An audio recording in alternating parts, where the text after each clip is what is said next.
گاجر اور سنہ کے تمام خواتین و حضرات کو محبت اور خلوص بھرا سلام۔ فرما بردار اور نافرمان۔ حضرت ابو ہریرہ رضی اللہ عنہ فرماتے ہیں کہ رسول اللہ صلی اللہ علیہ وسلم نے فرمایا کہ بنی اسرائیل میں 2 آدمی تھے جو باہم مقابلہ کیا کرتے تھے۔ ان میں سے ایک گنہگار اور دوسرا عبادت گزار تھا۔ جو عبادت گزار تھا وہ دوسرے کو گناہ میں مبتلا دیکھ کر بار بار یہی کہتا تھا کہ گناہ سے باز آ، گناہ سے باز آ۔ ایک دن ایسا ہوا کہ اس نے گناہ میں مبتلا دیکھ کر کہا کہ گناہ چھوڑ بھی دو۔ اس گنہگار شخص نے جواب دیا کہ مجھے میرے رب کے سپرد کرو، کیا تم میرے نگران بنا کر بھیجے گئے ہو؟ اس عبادت گزار نے کہا کہ خدا کی قسم، اللہ تیری مغفرت نہیں کرے گا۔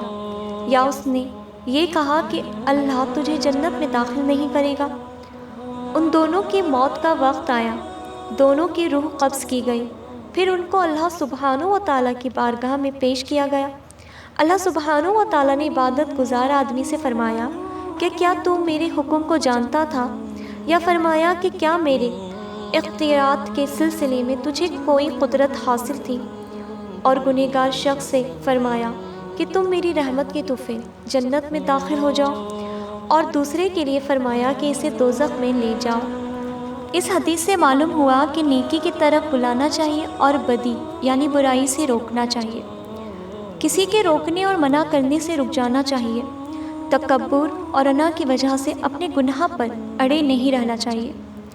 مخلوق خدا کو یعنی اللہ کے بندوں کو اللہ کی رحمت و معرفت سے نا امید نہیں کرنا چاہیے۔ بغیر علم کے اللہ کے متعلق کوئی بات کہنا بھاری جرم ہے۔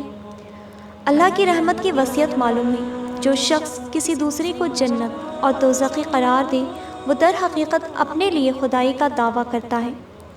اس حدیث سے اس شخص کی مذمت معلوم ہوئی جو مخلوق خدا کے درجات مقرر کرتا ہو، یہ کہہ کر کہ یہ شخص اچھا نیک ہے، جنتی ہے، یا یہ شخص بدبخت یعنی برا ہے، دوزخی ہے۔ ہمیں کبھی بھی کسی کو دیکھ کر جنتی یا دوزخی ہونے کا دعویٰ نہیں کرنا چاہیے کہ یہ جنتی ہے یا یہ دوزخی ہے، یا اللہ اس کے گناہ معاف نہیں کرے گا، یا یہ بڑا گنہگار ہے، اللہ اس کی مغفرت نہیں کرے گا۔